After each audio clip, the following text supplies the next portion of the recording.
Good morning and welcome to a daily dose of good news on Thursday, November the 12th. It's good to be with you. Good news this day is taken from the book of Judges, chapter 2, verses 6 to 15. When Joshua dismissed the people, the Israelites all went to their own inheritances to take possession of the land. The people worshiped the Lord all the days of Joshua and all the days of the elders who outlived Joshua, who had seen all the great work that the Lord had done for Israel. Joshua, son of Nun, the servant of the Lord, died at the age of 110 years. So they buried him within the bounds of his inheritance in Timnath-Heres, in the hill country of Ephraim, north of Mount Gaash. Moreover, the whole generation was gathered to their ancestors, and another generation grew up after them who did not know the Lord, or the work that he had done for Israel. Then the Israelites did what was evil in the sight of the Lord and worshipped the Baals. And they abandoned the Lord, the God of their ancestors, who had brought them out of the land of Egypt. They followed other gods from among the gods of the people who were all around them, and bowed down to them, and they provoked the Lord to anger. They abandoned the Lord and worshipped Baal and Astartes. So the anger of the Lord was kindled against Israel, and he gave them over to plunderers who plundered them, and he sold them into the power of their enemies all around, so that they could no longer withstand their enemies. Whenever they marched out, the hand of the Lord was against them to bring misfortune, as the Lord had warned them and sworn to them, and they were in great distress. Here ends the reading.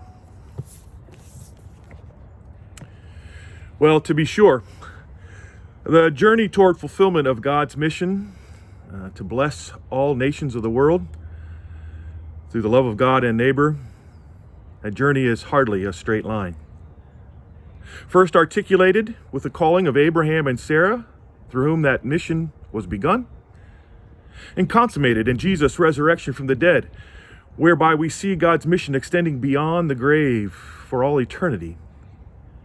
The journey of God's people along that path has been both more and less faithful at different times along the way. The passage from Judges today illustrates the role that leadership can play to the faithfulness of the community. As the people seemed to lose their focus on God's mission after Joshua had died and was no longer available to lead them. Earlier, too, the natural circumstances of a famine created a context for God's ruptured family to reconcile, from faithlessness to more faithful. Joseph, whose brothers had exiled him to Egypt out of jealousy, was now in a position of authority to welcome his hungry family and forgive. Through the tumult of 40 years in the wilderness, God cultivated more faithfulness among his golden calf worshiping family members with the giving of the word through the 10 Commandments. And according to the witness of those who experienced Jesus' resurrection from the dead, God's mission to bless all nations was extended to all nations themselves, beyond the heritage of a holy nation, a single holy nation in the Jews, to that community of all those who share faith in Jesus.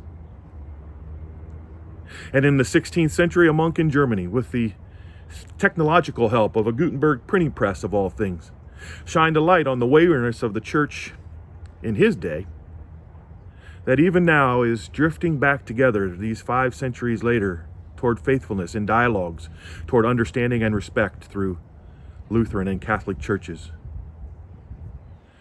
The journey toward the fulfillment of God's mission to bless all the world and its nations through the love of God and neighbor, it is hardly a straight line. In these times of challenge and change, my friends, may we take comfort and encouragement that Jesus' triumph already over sin and death has demonstrated that this way is sure, this way of God's mission, being alert together for times when we go astray, and for opportunities to regain our footing of faith along the way. Amen. A couple of updates in the life of the community. Jenny Peters has returned home after some successful procedures at Riverside Hospital over the last week and a half. We are grateful for that.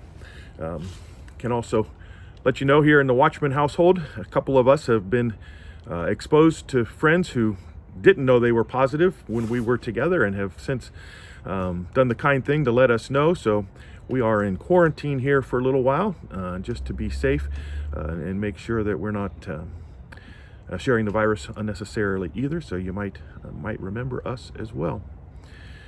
Pray that you continue well. We did learn that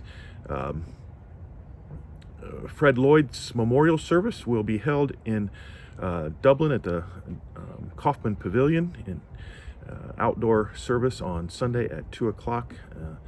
All are welcome with masks and safe distance to attend if you would desire. Good to be with you today. We'll look forward to talking to you again real soon. Take care. Bye-bye.